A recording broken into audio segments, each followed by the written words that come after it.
हरे कृष्णा। आज मैं आपके लिए थट्टे इडली की रेसिपी लेकर आई हूँ। बिडदी एक रीजन है जो बेंगलोर के पास है, ये वहाँ मिलती है। काफ़ी एयरी, सॉफ्ट और स्पॉन्जी होती है और बड़े साइज़ की होती है। इसे थाली में बनाते हैं, इसलिए इसे थट्टे इडली बोलते हैं। इसके साथ ही बनाएंगे गन पाउडर यानी कि मिल गई पौड़ी, जो इसके ऊपर स्प्रिंकल किया जाता है, देसी घी डाला जाता है और टेस्ट में एकदम लाजवाब होती है। तो चलिए जल्दी से बना लेते हैं।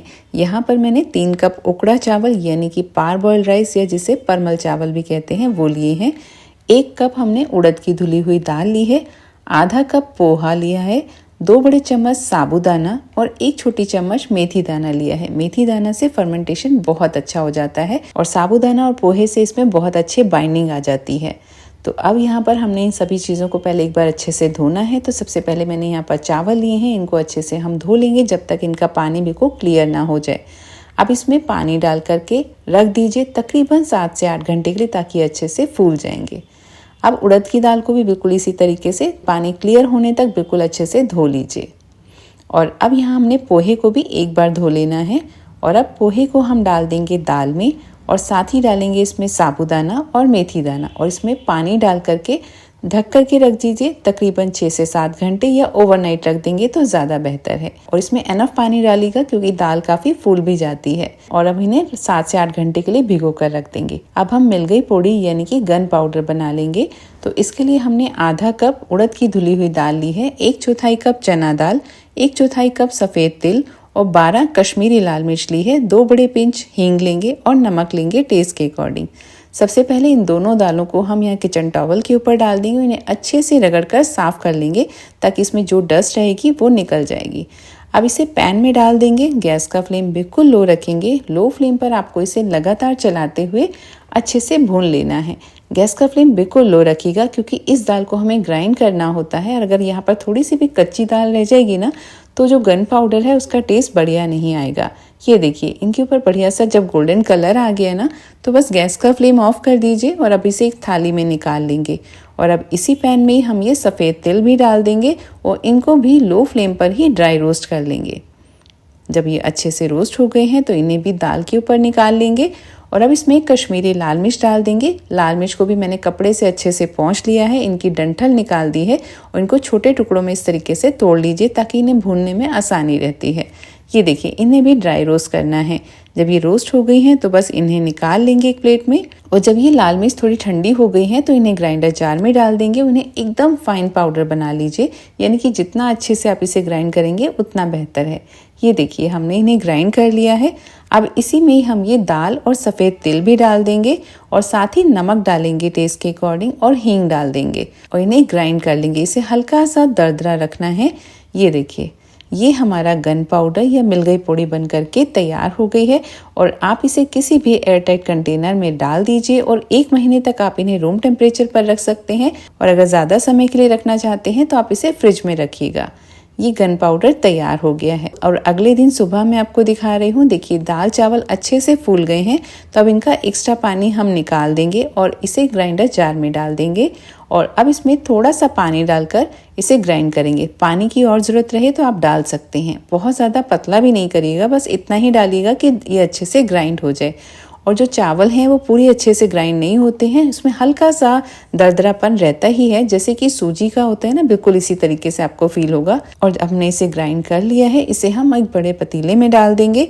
और ये जो दाल और पोहा अब हमने इकट्ठे भिगो कर रखे थे, इन्हें भी ग्राइंडर जार में डाल देंगे और थोड़ा पानी डालेंगे और इसे ग्राइंड कर लेंगे। जैसे जैसे आपको ज़रूरत लगे आप ग्राइंड करते समय इसमें पानी डाल सकते हैं। और इसका आपको एकदम फाइन पेस्ट बनाना है दाल का, इसलिए हमने इन दोनों चीज़ों को अलग अलग भिगोया था। क्योंकि जो चावल होते हैं वो हल्के दरदरे रहते हैं और जो दाल होती है वो बिल्कुल फाइन पेस्ट एकदम चिकनी हो जाती है। और इन दोनों ही चीज़ों को ग्राइंड करने में मैंने टोटल 2 कप पानी का ही यूज़ किया है। ये देखिए सारी चीज़ें जब अच्छे से ग्राइंड हो गई हैं तो अब इन्हें एक ही पतीले में डाल देंगे और इन्हें 3 से 4 मिनट अच्छे से विस्क कर लीजिए। ऐसा करने से ये बहुत अच्छे से फर्मेंट हो जाती हैं। और मैंने इन्हें जब अच्छे से फेंट लिया है, ये देखिए अभी आप देख सकते हैं कि पतीले की हाइट और बैटर के बीच में तकरीबन 3 इंची का गैप है। लेकिन सुबह ये गैप काफ़ी कम हो जाएगा क्योंकि ये जो बैटर है फर्मेंटेशन के बाद काफ़ी फूल जाता है, तो इसलिए आप थोड़ा बड़ा बर्तन लीजिएगा। और अभी हम इसे ढक करके रख देंगे। मैंने इसे किचन काउंटर पर ही छोड़ा है क्योंकि गर्मियां हैं, लेकिन गर्मियों में इसे फर्मेंट होने में तकरीबन 7 से 8 घंटे लगते हैं। सर्दियों में इसे फर्मेंट होने में तकरीबन 12 से 13 घंटे लगते हैं। और ये देखिए हमारा दाल का बैटर कितने अच्छे से फर्मेंट हो गया है। इस समय देखिए कितना ज़्यादा फूल गया है।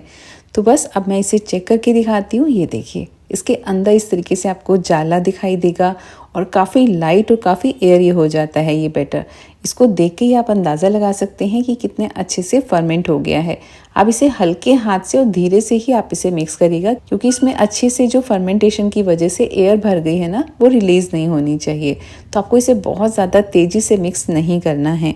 और अब 30 इडली बनाने के लिए जितना बैटर आपको चाहिए एक बारी में, आप उतना बैटर एक अलग बोल में निकाल लें। अब इसमें नमक डाल देंगे टेस्ट के अकॉर्डिंग और इसे हल्के हाथ से मिक्स कर लेंगे। 30 इडली बनाने के लिए वैसे तो एक स्पेशल स्टैंड आता है, लेकिन अगर आपके पास वो ना हो तो आप मेरी तरह से भी बना सकते हैं, यानी कि घर की छोटी छोटी सी प्लेटें या थाली में भी बना सकते हैं।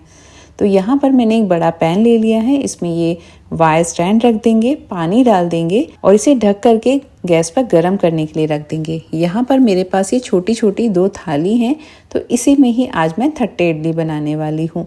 तो यहाँ पर हम सबसे पहले इसमें थोड़ा सा ऑयल लगाकर इसे ग्रीस कर देंगे और अब इसके ऊपर मैं ये बटर पेपर रख रही हूँ। आप चाहें तो बनाना लीफ भी रख सकते हैं या फिर कोई नॉर्मल पेपर भी रख सकते हैं।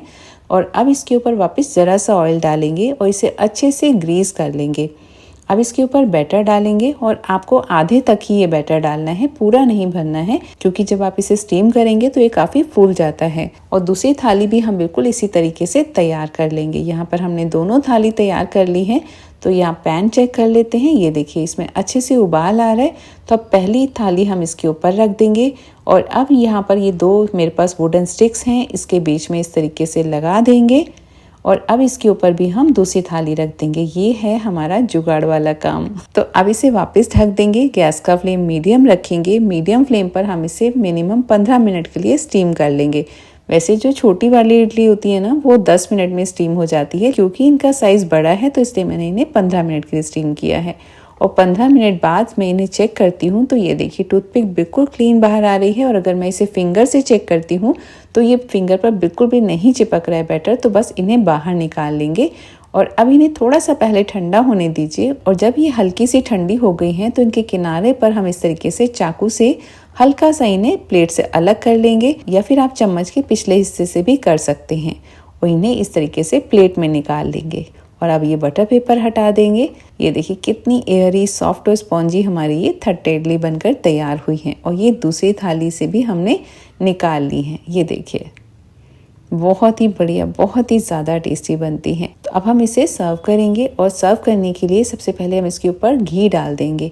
आप जितना चाहें डाल सकते हैं। मैंने इसके ऊपर 2 चम्मच डाला है और साथ ही इसके ऊपर डालेंगे थोड़ा सा ये गन पाउडर, यानी कि मिल गई पौड़ी। जितना डालना चाहें उतना डाल सकते हैं, क्योंकि इससे बहुत ज़्यादा टेस्टी लगता है ये। और ये मैं आपको काट के दिखा रही हूँ। ये देखिए अंदर से कितनी सॉफ्ट, एकदम स्पॉन्जी बनी है, एकदम जालीदार, एकदम रुई जैसी होती है ना, जाते ही मुंह में घुल जाने वाली 30 इडली। बहुत ही ज़्यादा टेस्टी है। आप इसे कोकोनट चटनी के साथ खाएं या फिर सिर्फ गन पाउडर के साथ या सांभर के साथ, जैसे भी खाना चाहें, बहुत ज़्यादा मस्त लगती है। आज मैंने ये 30 इडली बिल्कुल फ्रेश बैटर से बनाई है, इसलिए हमने इसमें इनो या बेकिंग सोडा कुछ भी नहीं डाला है। लेकिन अगर इसका बचा हुआ बैटर आज मैं फ्रिज में रख दूंगी और कल इसे यूज़ करना चाहूँगी तो फिर मुझे इसमें थोड़ा सा बेकिंग सोडा, बस 1/4 टीस्पून या फिर आधी टीस्पून इनो फ्रूट सॉल्ट डालना होगा इसे यूज़ करने से पहले, क्योंकि फ्रिज में रखने की वजह से बैटर काफ़ी बैठ जाता है, यानी इसका एरिएशन कम हो जाता है। तो फ्रेंड्स मैं तो इसे एंजॉय कर रही हूँ। इसका टेस्ट एकदम शानदार है। आप भी इसे अपने घर में ज़रूर ट्राई करना और मुझे बताना कि आपको ये रेसिपी कैसी लगी। और इसी तरह की और नई नई रेसिपीज़ देखने के लिए वीडियो को लाइक और चैनल को सब्सक्राइब करना बिल्कुल भी मत भूलना। अब मिलती हूँ एक और नई रेसिपी के साथ। Thank you for watching.